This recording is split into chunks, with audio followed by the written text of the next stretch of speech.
Hello and welcome to Brief History. Today I'm going to do a little bit different video than what I usually do in that I'm going to give some of my opinions.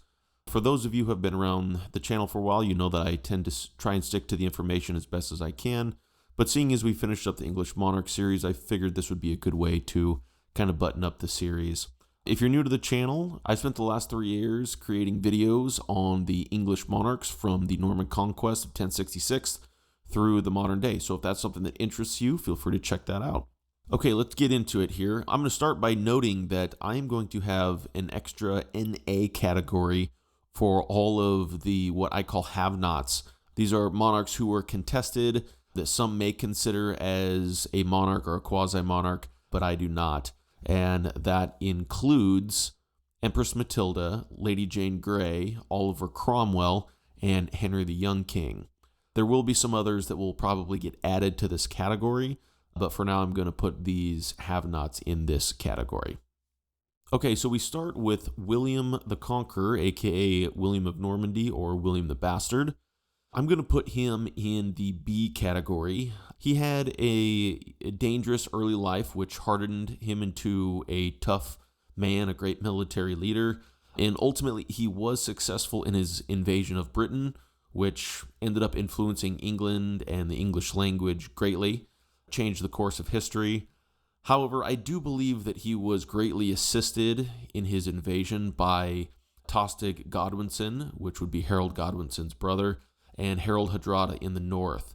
Harold had to head up north and defeat Tostig and Harold Hardrada before he came back down to fight William the Conqueror. Even with that being the case, the Battle of Hastings was still no cakewalk for him and could have gone either way, but he was successful, so he deserves credit for that. Some say that he was particularly brutal, but I think he was just a product of his times. I think that that was common back then with the things that he did. So the fact that he was a really good military leader, was successful in his invasion of Britain, and was able to hold on to the crown until his death, I think that should land him in the B tier. Next up, we have William Rufus, or William II. I'm going to put him in the D tier. If you watch my Rufus video, I discussed the fact that he went up against the church establishment, and specifically against a man named Anselm of Canterbury, who would eventually go on to be canonized as a saint in the church. At the time, most of the records were kept by churchmen, so was he as bad as history remembers him? Possibly. And I'm going to assume at least some of the debauchery attributed to Rufus is true, and that the clergymen that were writing about him weren't just making stuff up to blacken his name. But with that being said, he also was successful in defending his crown from his uncle Bishop Odo of Bayeux when he became king, as well as from his elder brother Robert Curthose. So he could be a C-tier king technically, but he could be F-tier as well. So I'm just going to keep him right there in the D tier. Next up is Henry I, and I'm going to put him in the A tier. Henry I was a very financially savvy king, with the exchequer being established during his reign. He lifted up the new men, the quote-unquote new men, who essentially were lower-born men that he raised up to higher ranks within society in order to garner support from them, because he knew that they owed everything to him. So that really assisted him. I think that was a smart thing for him to do. He was very successful on the continent against the French as well. So all in all, I think he had a very successful reign. I know he battled with his brothers early on in his life, but once he became king, he was very successful. The White Ship disaster was not his fault, but designating his daughter Empress Matilda during a time when a woman had not ruled in her own right maybe added fuel to the fire that eventually became the anarchy, which followed after his death. There's also some question as to whether he might have been involved in his elder brother and predecessor, William Rufus's death in the New Forest, but of course, that can't be proven. So I think he was very successful, a well-respected king, so I'm going to keep him in the A tier.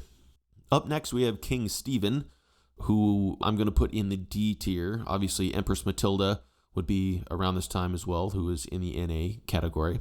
Stephen maybe could be an F tier king, but I think that he was reasonably good as a lord and military leader, and he probably had a decent character and maybe could have been a decent king if he was the clear heir and didn't follow after Henry I. Typically, what we see with these kings of England and Britain is if you were a king or a monarch that followed a strong king, who you had a predecessor who was strong, you ended up having a pretty tough time as a monarch. That and or you being young. Stephen falls into the category of following a good king in Henry I, and he just could not fill those shoes. He wasn't cut from the same cloth that Henry I was. He was also very foolish in dealing with his nobility. And with the seizure of the throne, when Matilda had been designated as the heir by Henry, the so-called anarchy erupted after that. And I don't think any king who had a conflict like the anarchy during his reign could be considered anything higher than a D tier. So again, could be an F, but I'm going to keep him in D. Next, we have Henry II, who I'm also, like Henry I, going to put as an A tier king. Henry II was the first Plantagenet king of England. He was successful in becoming heir to Stephen's crown, as he essentially took over the reins from his mother, Empress Matilda, and fought the latter half of the anarchy. He took a big risk in marrying Eleanor of Aquitaine, or as I call her, Eleanor of Aquitaine, which ultimately paid off to a degree, although their relationship didn't really last to the end of his life. He also controlled large swaths of land on the continent, in addition to a lot of the British Isles. He was a very strong military commander. As far as where he draws criticism, his relationship with Thomas Becket was a bad choice, installing him as the Archbishop of Canterbury, and he's ultimately responsible for Becket's death. He also did not have a good relationship with his sons, which included Henry the Young King, who's in the NA category, who was kind of a co-king with Henry II. And Henry II's sons ultimately defeated him, Richard I and Henry the Young King, and then John was involved in that as well. Nevertheless, I think he was still a very strong king throughout the entirety of his reign. He controlled a lot of territory and was a good military commander, ruled over a relatively stable kingdom, so I'm going to put him up in A tier as well. Okay, next up is Richard I, and this is one of those kings that is controversial, I guess. You either love him or you hate him. He was very militarily successful as a king and as a commander. He was a crusader king. He fought against Saladin, and for that, a lot of people love him. Just for the simple fact that he was a crusader king, I think many people revere him as one of the best kings of England, so they might consider him an A tier, an S tier king. But he also took unnecessary risks, which landed him in captivity, cost the crown a lot of money, and ultimately led to his death. But the biggest criticism that Richard has is that many believe that he just used England to fund his crusades, and he was said to have said the famous quote that he would, quote, sell London if he could find a buyer. So nevertheless, given the fact that he could be considered as just using England as a bank and not really English at all, even though very few of the kings were considered English at this time, they all spoke French. But given the fact that he wasn't close to home for very long, but that he was still very successful as a military commander, I think that he deserves to be in the C tier. Again, I feel like some people would consider him an S or an A tier, other people would consider him F, but I'm going to keep him in C. Next, we have King John, who is going to be our first F tier king. There are very few positives that can be said about him. He was conniving against his family, which included his father and his elder brothers, and specifically his elder brother Richard when Richard was away on crusade. John had little to no military success. He lost a ton of territory on the continent, treated his barons poorly, which included Hubert de Burgh, William de Prowse, William Marshall, and the First Barons' War broke out under his watch, which forced Magna Carta. So although Magna Carta, we know today is kind of the birth of our modern human rights, Magna Carta was an absolute failure in John's time because he just discarded it and essentially ignored it. He's also well known for taxing his baronage considerably. So I think there's very little redeeming qualities for John, and I'm going to put him in the F tier. Up next, we have Henry III, who I'm going to put in the D tier. Henry was known for being a very pious king. He updated Westminster Abbey significantly, so we have him to thank for the beauty of that place. But he performed very poorly as a king. He played favorites with his Lusignan and Savoyard family on the continent. The Second Barons' War broke out under his watch against Simon de Montfort and other disgruntled barons. And he ultimately had to be saved by his son, Edward I. He was not that great militarily either. Henry I is kind of the first example of a young child coming to the throne who has a rough go of it. He's the first, but he certainly won't be the last. Typically, monarchs who come to the throne young have a very tough go and are some of the worst kings. And quite frankly, some of them come to the throne as young boys and then also follow strong kings, which is like a double whammy. So Henry falls into the starting as a young king, and he did not do well. Probably a decent man, pious king, but again, war broke out under his watch, and he was very weak. So I'm going to put him in the D tier. After Henry III is his eldest son and successor, Edward I, who I'm going to put in the A tier. I'm going to put him there because I think that he was a very successful military commander. He conquered Wales and Scotland, at least for a time. I know that some people despise Edward I specifically for that reason, but all in all, he was a strong military leader and was successful in his attempts to unite the island of Great Britain. He had a strong relationship with his queen. He pushed hard to bring forth English patriotism. He was a crusader king. And ultimately, before he was king, he defeated Simon de Montfort at the Battle of Evesham in the Second Barons' War. He also was an incredible builder. He built a lot of impressive castles in Wales, which a lot of them are still standing today, Carnarvon, Conwy. So he deserves credit for that as well, although that was used to subdue the populace. He was a little conniving and two-faced early in his life, switching back and forth to support different people. And he's a brutal king in many people's eyes, especially the Welsh or the Scots. I wouldn't be surprised if many people in those areas do not think that he's an A-tier king. Hanging, drawing, and quartering really started to pop up during his reign, so he certainly can have some criticism there, but I think his reign was a success and he did a decent job as king, so I'm going to put him in the A tier. Next up, we have Edward II, who I'm going to put in the F tier as well. He was yet another example of a young king having a difficult experience when he came to the throne, but he showed signs early on that he was probably going to be unfit to be king, to be his father's heir, and he's probably most well known for playing favorites. He's probably the king that has the most famous favorites of all of the kings that played favorites, which included Piers Gaveston, who was executed by Edward II's barons, and then later in life, the Despensers, who ultimately were captured with Edward and were executed as well. So not only did he war with his barons, but he ultimately warred with his wife, and his barons and his wife were able to defeat him. So pretty unsuccessful reign. He's also well known for losing territory in battles against the Scots. So all in all, I think that he did poorly as a king from start to finish. So I'm going to put him in the F tier. After Edward II, we had his son and heir, Edward III, and he's going to be our first S tier king. A lot of good things to say about Edward III. Order of the Garter was started during his reign, which is still the highest order of merit in Britain today. 100 Years' War broke out during his reign. Battle of Crécy, a well-known victory for him. He was the father of the Black Prince, who won great victory at Poitiers. Edward III, also well known for capturing Calais. He controlled large parts of France due to his success in the 100 Years' War. Just an all-around successful commander. He did lose a lot of ground that he had captured on the continent before he died, but history would eventually show that few monarchs of Britain would be able to hold onto ground on the continent. It was just a difficult thing to do. He was one of the few that was able to gain ground and hold on to it for a decent amount of time. He may have also set the foundation of the Wars of the Roses by making all of his sons dukes, but I think Edward III is clearly an S-tier king, so that's where I'm going to put him. Up next, we have Richard II, who I'm going to place in the F tier.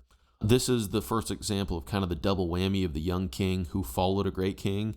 So he really didn't have a chance from the start. He had a soft side and was gracious to his wife and mourned her loss and had a couple of redeeming qualities, at least personality-wise, but he was outshone by his cousin Henry of Lancaster, the eventual Henry IV, in many aspects, including specifically the knightly honor. He played favorites which never leads to anything good as far as kings go. If you play favorites, you're setting yourself up for trouble. So he played favorites and was ultimately put in his plates by the Lord's appellant, which included the eventual Henry IV. But he was able to kind of gain his way back to power, and when he did, he was ever vengeful and tyrannical as he continued to age. The Peasants' Revolt happened during his reign, and then lastly, towards the end of his reign, he tried to steal Henry of Lancaster, his cousin's inheritance, which ultimately would lead to his downfall. Henry of Lancaster, who was exiled by Richard, pushed his claims to the throne, came back to England, defeated Richard, and ultimately killed him. So didn't have too much success throughout his entire reign, so I'm going to put him in the F tier. After Richard II was Henry IV, also known as Henry of Lancaster or Henry Bolingbroke, and I'm going to put him as an A tier king. I think that he is a very underrated king. I really enjoyed putting his video together. He compared favorably to his cousin, Richard II, as we just touched on. Strong knight and jouster. He was a crusader king in Lithuania. He was one of the appellant lords who stood up to Richard II, and ultimately he made good his claim to the throne by going into exile and pushing his way back, gathering support and defeating Richard, his cousin. Technically, however, he was a usurper. He was not the rightful heir to the crown, and he killed an anointed king and archbishop, interestingly. He also quarreled with his heir and with his parliament, but his quarrel with his heir is probably more his heir's fault than his fault. So I think that he had a very successful, honorable life, and I think he was an honorable king, despite the fact that he killed an anointed king and an archbishop. So I'm going to put him in the A tier. Next, we have Henry V, and I know I might catch some grief for this, but I'm going to put him in the B tier. He's very well known, was a very successful military commander in both Britain/Wales and the continent. We all know him for his famous victory at the Battle of Agincourt, where he ultimately was able to become the heir to the French throne. With that being said, I think that he was assisted greatly by the troubles that were going on in France, and specifically by the mental state of his eventual father-in-law, Charles the Mad. He also died young and thus didn't really have time to fail, if that makes sense. He kind of died at the pinnacle, so he's kind of been enshrined as this very, very successful king.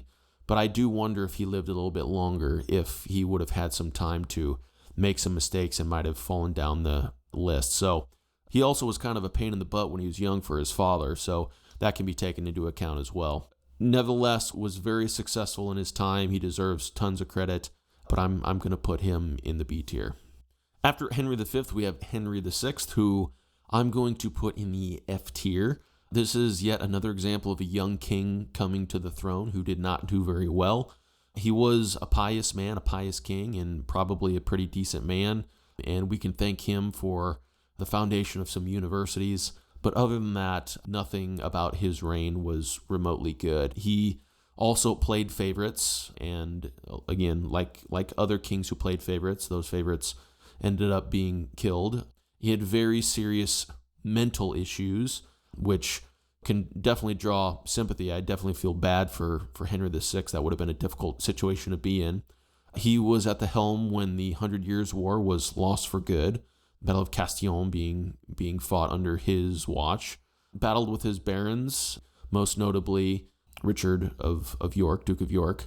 And the Wars of the Roses began during his reign. So again, I don't think you can have a conflict like the Wars of the Roses break out during your reign and you be considered anything higher than D tier. And in Henry's case, I think that he deserves to stay down in F, so that's where I'm going to keep him. Up next is Edward IV, who I'm going to put in the B tier. Edward was a very strong military leader. His most notable victories would be Towton, which is one of the bloodiest battles on British soil. The Battle of Barnet, where the Earl of Warwick was defeated, and then the Battle of Tewkesbury, where Henry VI's wife and son were defeated, and his son Edward of Westminster was killed. So Edward was also successful in becoming king as well, successful in ultimately defeating Henry VI. Obviously, Edward IV is where you start to get into some gray territory. There's questions surrounding his legitimacy or his children's legitimacy. After he became king, he got kind of complacent in his kingship after he was successful for the time being in the Wars of the Roses. He elevated his wife, Elizabeth Woodville, and her family through the ranks, although they were lower-born individuals, while also simultaneously elevating his brother, Richard, Duke of Gloucester, the future Richard III, which kind of set the foundation for the troubles that would come about after Edward's death. He was also, as the Yorkist kings were known to be, very brutal in his nature and reprisals. What comes to mind is the execution of his brother, George, Duke of Clarence, the execution of Henry VI, and the execution of Henry VI's son, Edward of Westminster. So despite all of those potential negative things that go along with him, I think that he has to be put in B tier just for the simple fact that he was so successful as a military leader. After Edward IV, technically, we would have Edward V, which would be his son. But given the fact that he did not get to really rule and was a young boy that was deposed and presumably killed, I'm going to put him in the NA category, which leads us right into our next king, who is the infamous Richard III. So I'm not going to be able to win with where I put him at. I'm going to put him in the C tier, and I'm not doing that to be a cop-out. I truly believe that he deserves to be in the C tier. He was a very polarizing, or is to this day, a polarizing figure. And despite his loss at Bosworth, which technically could have gone either way if the Stanleys had not committed to Henry VII, Richard was actually pretty successful in his military endeavors. He actually fought at Barnet with his brother, again, which saw the Earl of Warwick killed, and he led the vanguard at Tewkesbury, which again was the battle that saw Edward of Westminster killed, Henry VI's son, and then his wife captured as well. So Richard III was loyal to his brother while his brother lived. He was a very powerful, successful lord in the north.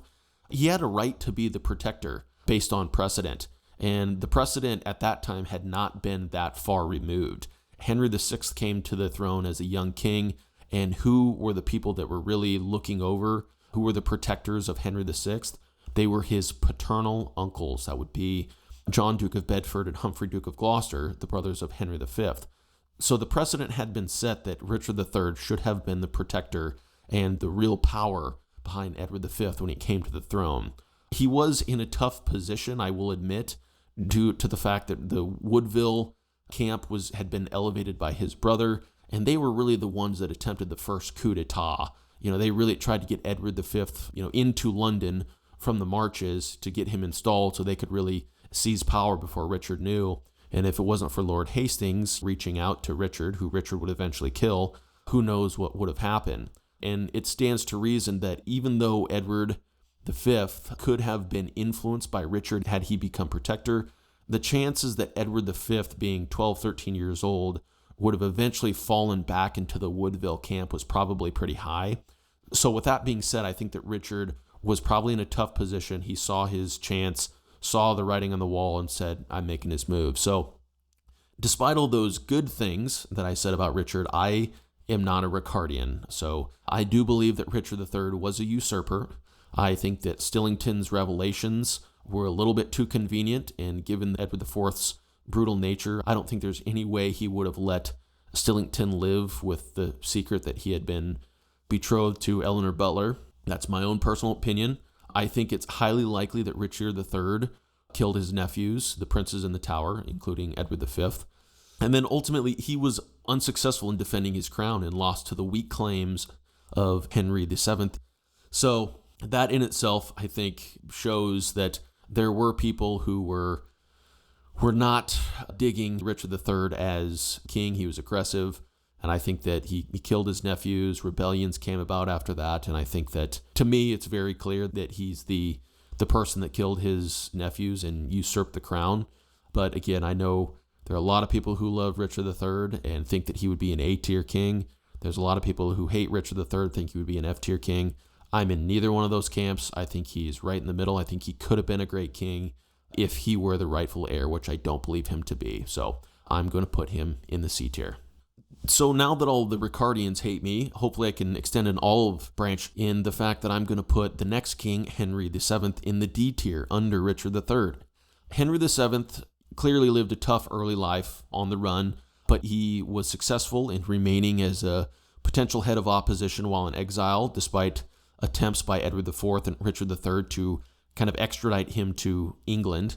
And he ultimately pushed his claims to the throne successfully through his victory at Bosworth and held on to the crown to the end of his life, so he deserves credit for that. But ultimately, his claims were weak, as they were derived from an illegitimate Beaufort lineage, which descended from John of Gaunt, the son of Edward III. And although that line had been legitimized during the reign of Richard II, it had been barred from the succession, I believe, during the reign of Henry IV. So technically, he shouldn't have even had a chance to be the king, but all the Lancastrian lineage had ultimately died out at that point, so he was kind of the last thread that people were hanging on to. He had to deal with rebellion and imposters, which made him a very anxious and uneasy king, which ultimately led to him creating kind of this conniving and backstabbing court where everyone was kind of suspicious of each other, and that sounds like it would have been a nightmare. Like, to be in Henry VII's court, I feel like would have been an absolute nightmare. The council learned in law was putting many people in deep debt to the crown in order to garner their loyalty. And the fact that so many people were looking forward to the accession of Henry VIII towards the end of Henry VII's life, I think, is telling that it wasn't an enjoyable experience to be a subject under Henry VII. So I'm going to put him in the D tier. Next up is the infamous Henry VIII, and this was probably the most difficult one for me to do. I know a lot of people will think that he clearly deserves to be an F tier, and I don't believe that to be the case. He was, in his youth, he was a vibrant, handsome, athletic young man. Like I just said, I think a lot of people were looking forward to his accession, and early on, I think he did well. He broke from the Catholic Church and really was the founder of Anglicanism in a legal sense. I know doctrinally that Cranmer was really behind the theological break from Rome, but without Henry VIII really putting his foot down and getting behind that, I think that there would have been little chance of that happening. Now, we know that that was for his own personal desires because he wanted a divorce from his wife, but nevertheless, that's a massive change that happened under his reign. He also demanded and commanded loyalty, and the realm was relatively stable under him, with the exception of the Pilgrimage of Grace rebellion. I think that he was generally respected and feared by much of the populace in his time, and he did play a major role on the international stage and interacted with political giants that existed in his time. I think that needs to be taken into account when looking at the reign of Henry VIII. It was an incredible reign from start to finish. With that being said, we all know that he treated his wives very poorly and executed some of them, was tyrannical, brutal in many ways, punished the clerical estate in England. The dissolution of the monasteries was not a good thing. After his fall from a horse and his leg wound, he became very ill-tempered and violent, especially towards the end of his life. Killed a lot of people close to him, Wolsey, some of his wives, Cromwell, Thomas More, etc. And I'm putting him in C just because I think the incredibility of his reign is massive, and I think that England headed down a different trajectory after that, and something has to be said about that. So if that had not happened, yeah, maybe he'd be an F tier king, but I can't in good conscience put him in the F tier. So I'm going to keep him in C. After Henry VIII, we have his son via Jane Seymour, Edward VI, who I am also going to put in the NA category. He came to the throne very young, and he was influenced greatly by the powerful men that surrounded him, which included his maternal uncles, Edward and Thomas Seymour, Thomas Cranmer, theologically speaking, and then John Dudley, Duke of Northumberland. Some people might say that towards the end of his life, he was starting to come into his own, and that he played a role in the attempted succession change at the end of his life. But I just find that hard to believe. I think that he had been influenced to be that way by the powerful men around him from a young age. I don't think that he had enough time to really give an idea on where he would have been. So I'm going to put him in the NA category, which next to Lady Jane Grey, who he tried to have installed before he died. So next we have Mary the First, also known as Bloody Mary, and I'm going to put her in the D tier. She had a very tough early life, with her mother being discarded she herself being deemed illegitimate, and she had a very tumultuous relationship with her father, Henry VIII, her mother being Catherine of Aragon.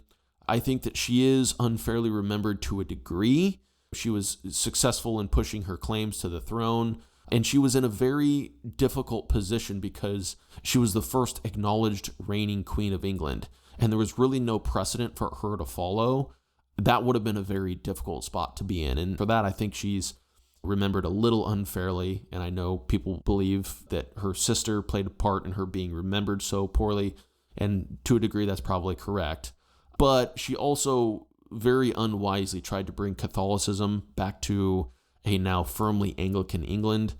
She is obviously well known for persecuting Protestants, which included Thomas Cranmer, Ridley, Latimer. She also was unwise in choosing the Spanish marriage, which was unsuccessful and led to a lot of detestation.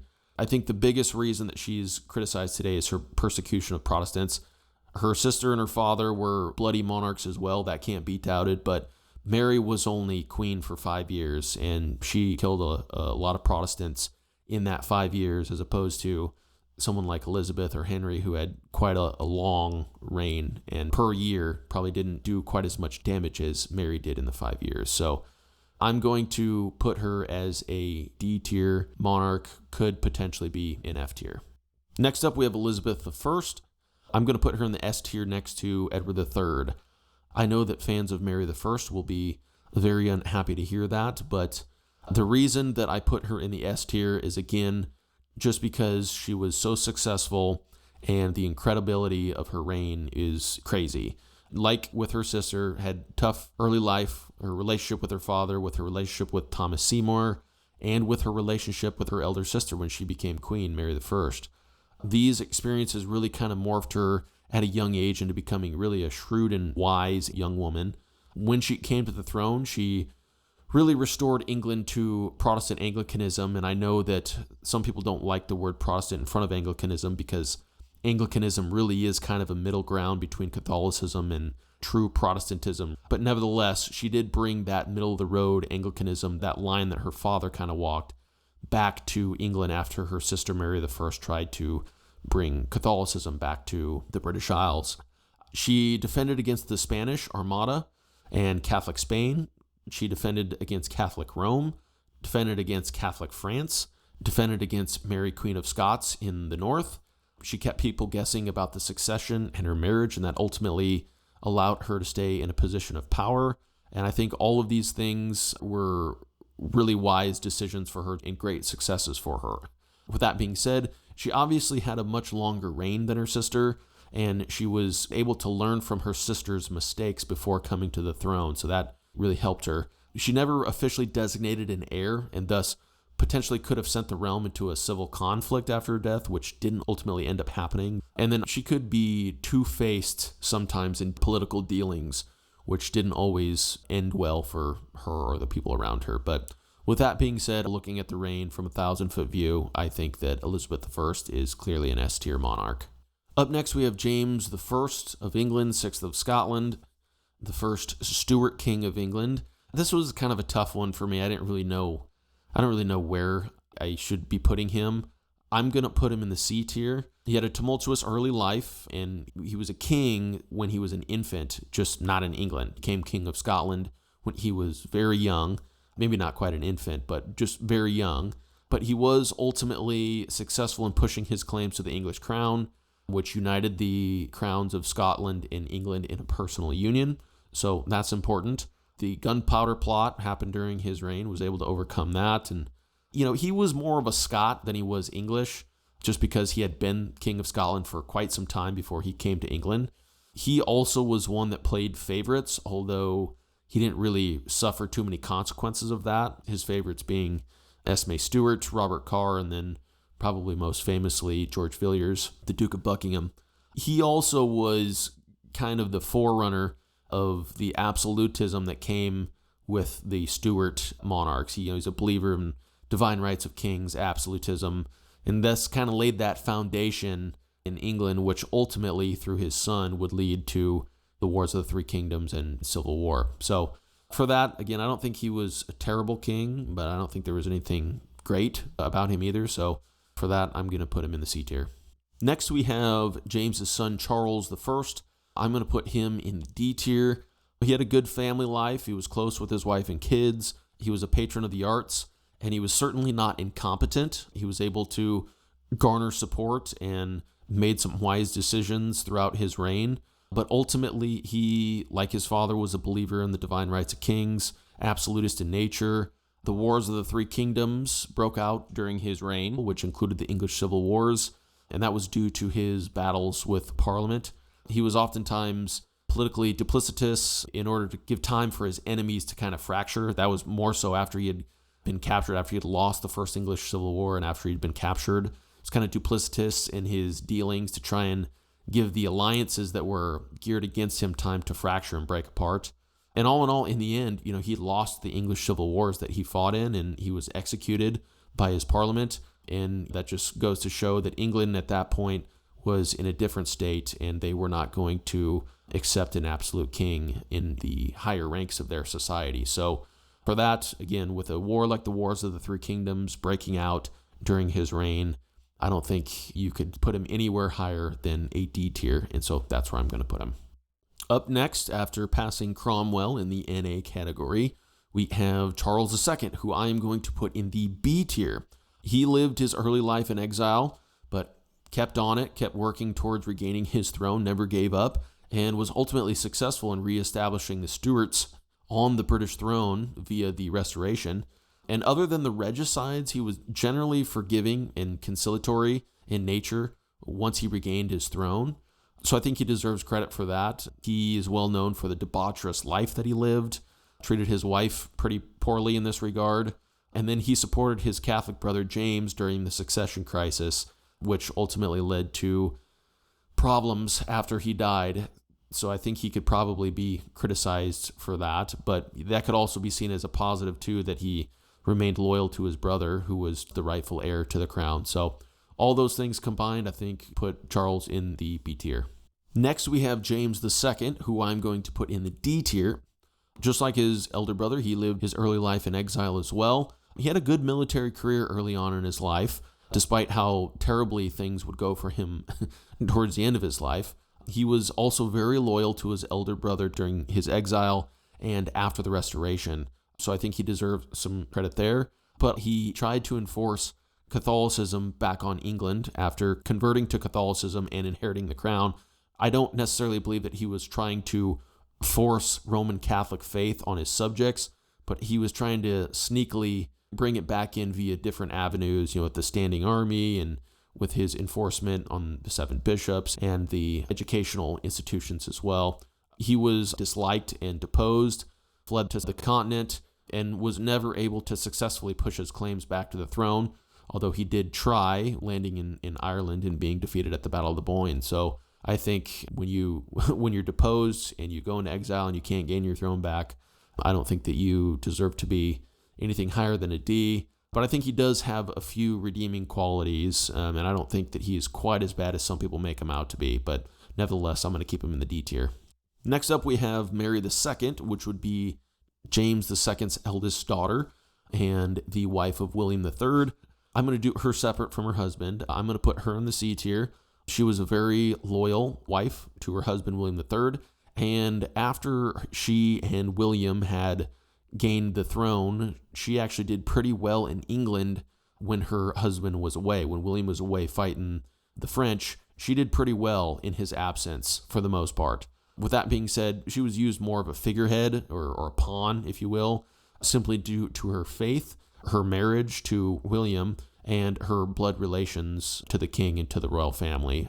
She was ultimately involved, indirectly at least, in the deposition of her father, and she was not really trained properly in stately affairs early on in life, and she knew this perfectly well, and that's why she kind of left the running of the kingdom over to her husband, William. So, again, nothing terrible to say about Mary, but nothing great to say about her in the sovereign sense, so I'm going to put her in the C category.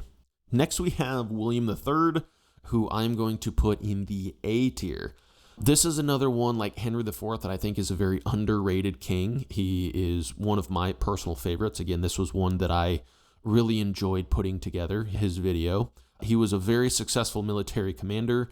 He was forced to fight the French early on in the Netherlands with one hand essentially tied behind his back, and he was still able to overhaul the Dutch military forces in order to defend his homeland against the absolutist Louis XIV and the French. And standing up to Louis XIV in itself was a difficult thing to do because Louis XIV was such a powerful monarch and the French were so powerful at the time. And William ultimately became the linchpin of the alliance that would ultimately be formed against Louis XIV. And so he deserves credit for that. And he was also successful in gaining the English throne through the Glorious Revolution and was able to force out his unpopular uncle and father-in-law, James II. So all those things combined, I mean, that's a lot of positives for him. With that being said, I think that he was most likely involved in some questionable actions, like the Glencoe massacre and the killing of the DeWitt brothers. There's still some debate on how much he was involved in those. I'm going to assume that he did have some involvement to a degree. Neither of those things were good things. He was also known to have a cold personality and was kind of sickly, and his wife obviously was very troubled by his infidelity with his mistress, and he didn't discard her until after Mary had died. And in the end, he was technically more Dutch than he was English, but nevertheless, I think that he was a good king of England. I think he had an incredible reign, and all in all, I think he deserves to be in the A tier. Up next is William III's cousin/sister-in-law and Mary II's younger sister, Anne, and I'm going to put her with Mary II in the C tier. She was successful in uniting the crowns of Scotland and England in a political union, thus creating the Kingdom of Great Britain. I do feel bad for her because she experienced very terrible loss with the deaths of her many children, like 17 or 18, through stillbirths and sickness, and that is a very unfortunate thing to learn about. She was good in that she walked kind of a middle ground line between the factions of her parliament, didn't really give one side or the other, the Tories or the Whigs, too much in the way of support. She was a major player in the Continental Wars that were going on at the time and remained part of the Grand Alliance for quite some time, although she did ultimately pull out from the Grand Alliance. She was also successful in keeping her heirs out of the country in order to avoid giving her political opposition, a figurehead to kind of rally behind, and then she simultaneously was able to maintain her support for her heirs while keeping them out of the country. I think that's amazing. She knew that that was going to happen, and that was a wise decision on her part, and I think she deserves credit for that. She relied heavily on people like John Churchill and at times his wife Sarah Churchill, especially early on when she was young while her father was king or while her sister and brother-in-law were monarchs. And her relationship with Sarah Churchill has really overshadowed some of her accomplishments as queen, and she made life difficult for her sister and brother-in-law when they were monarchs when she was younger. But I think if you look past those quarrels that she had with her sister and brother-in-law and with the Churchills, I think you'll find that she actually did a decent job when she was the monarch. So I'm going to keep her in the C tier. Okay, next we start with the Hanoverians, which would be George I. I'm going to put him right smack dab in the middle at C tier. I don't think not a bad king, not a great king. Was the elector before becoming king, had some military successes on the continent before becoming king, was able to defend his crown against the Jacobites, but ultimately he was just really lucky. He was really lucky to become an elector. He was really lucky to inherit the crown, which was really based around his Lutheran Protestant faith. He had a poor relationship with his wife and perhaps played a role in her lover's murder. Can't be proven, but whether or not he was involved, we don't know. He set the precedent of warring with his sons, which the Hanoverians would become known for. And he was involved in the South Sea Bubble, which made him money and lost a lot of people a lot of money. So not terrible, not great. I'm going to put him in the C tier. Along those same lines, I'm going to put his son and heir, George II, in the C tier as well. Again, not great, not bad. Defended his crown against the Jacobites as well. Last king to lead his troops in battle. He played an important international role, both as King of Britain and as Elector of Hanover during the wars that were going on, 7 Years' War. A lot of people believe that he cared more for Hanover than he did for Britain, which maybe was the case. I don't necessarily subscribe to that. He also had a poor relationship with his son, Prince Frederick, which would be the father of George III, and thus continued the tradition of Hanoverian kings being at odds with their sons and heirs. So, yeah, just like his father, I'm going to put George II in the C tier as well. Up next, we have George II's grandson, the next Hanoverian king, George III. And like George I and George II, I'm also going to put him in C tier. George III was a proper conservative, devoted Christian king, one of the longest reigning British monarchs in history, had a very strong relationship with his wife and his 15 kids. And as my video on him very clearly shows, I do not believe him to be a tyrant, despite the fact that he is portrayed that way, especially in my country, the United States. I am still, a red, white, and blue flag-waving American, but I don't believe that George III was the tyrant that he's made out to be. And I think that you can be both. I think you can still have pride in America and still not think that George was a tyrant. And that has to do with the fact that there was some arbitrary stuff going on at the time. There's a lot of stuff that played into what was happening in the colonies between Britain and the American colonies at the time. And America was just ready to be, the colonies were ready to be its own self-sustaining nation, and they went and did it. So in the end, that's an L for him. He did lose the colonies, which is not something that is a positive on his rap sheet.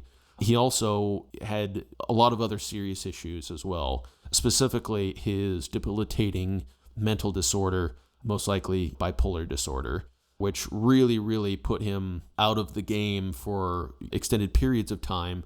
And really the last 10 years of his life were spent in isolation and out of touch with reality. So that needs to be taken into account. He also, like his predecessors, had a poor relationship with his son and heir.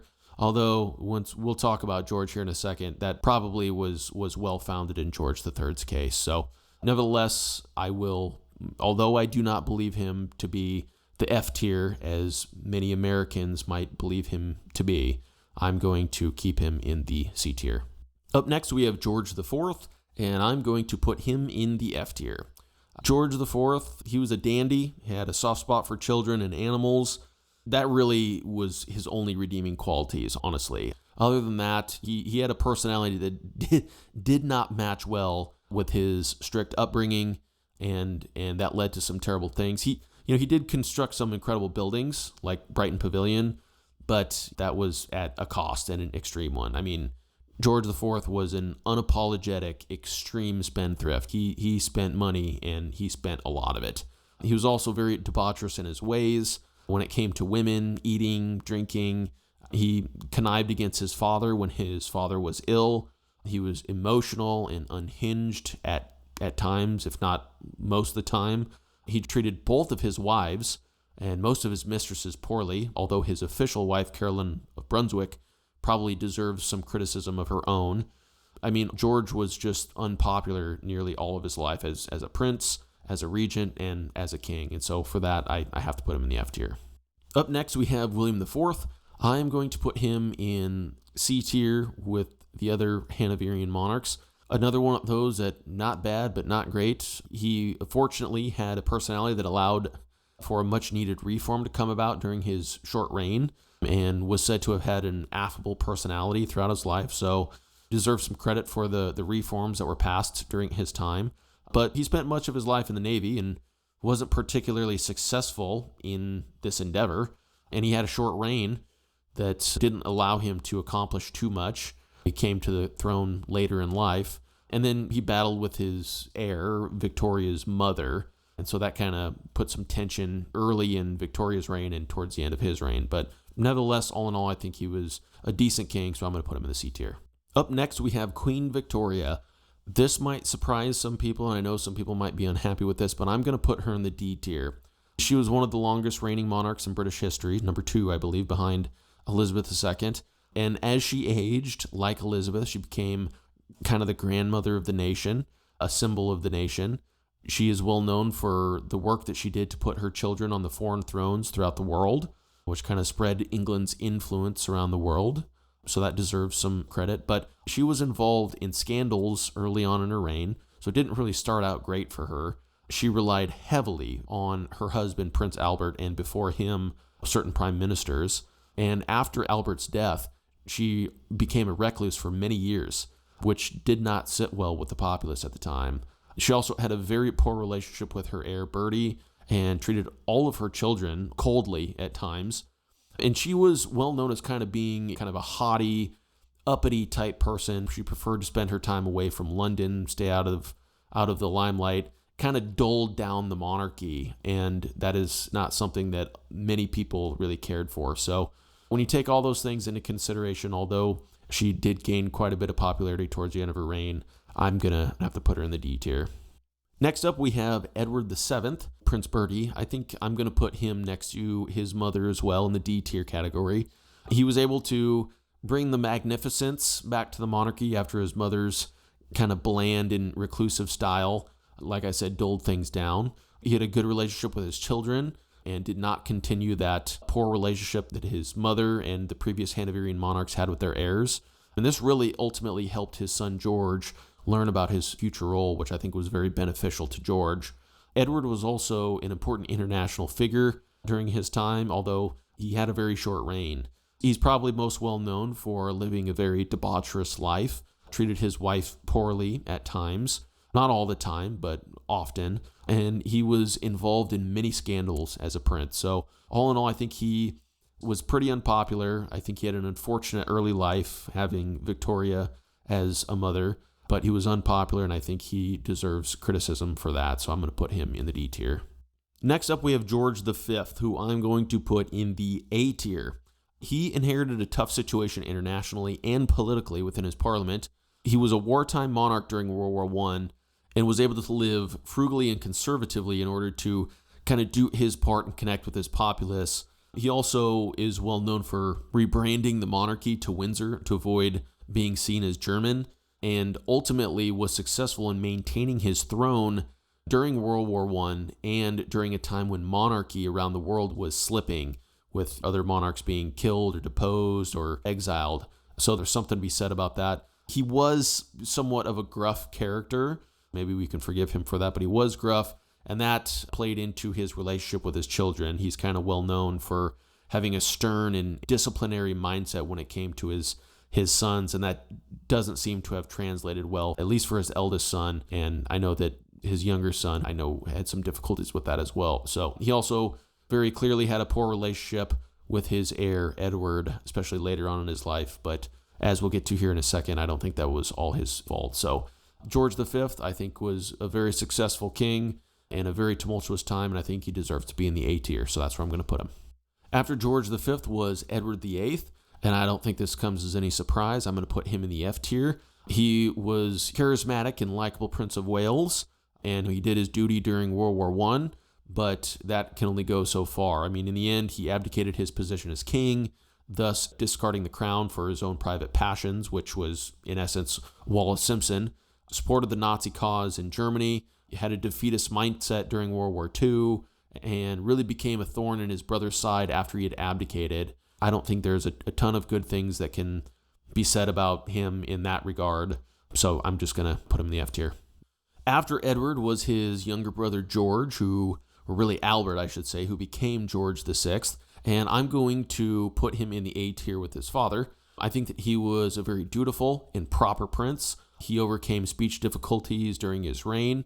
He was thrust into kingship, did a good job despite not being prepared to be in that role for his entire life. He also, like his father, was a wartime monarch during World War II and represented Britain well, along with Churchill.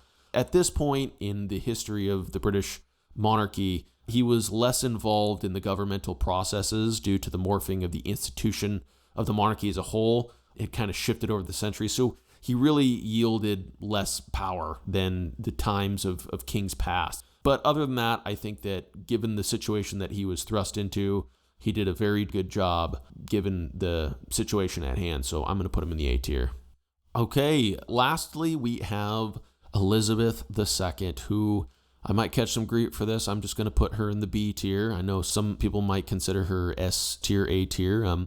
The longest reigning monarch in British history, the monarch who we are all familiar with our entire lives, really morphed the monarchy into a modern institution, has been the grandmother of the nation and at times the world. But like George VI, the monarch played less of a role in government by the time that she had come to the throne. And she also was human. She faced criticism at times due to the monarchy being seen as outdated or uncaring. But I kind of reserve the A and the S tiers for the monarchs who had incredible stuff going on in their reign. And so, although I greatly respect Elizabeth and what she has done over the last 70 years, I'm going to put her in the B tier. Okay, I think that pretty much wraps it up. Feel free to let me know, I'm sure you will, what you agree with and disagree with. I'm not going to do Charles III for the same reason I'm not doing a video on him. His history is being written, so you can let me know where you think that he would fall in the ranks of the tier list. As always, thank you for watching. This is Brief History signing off, and we'll catch you on the next one. Cheers.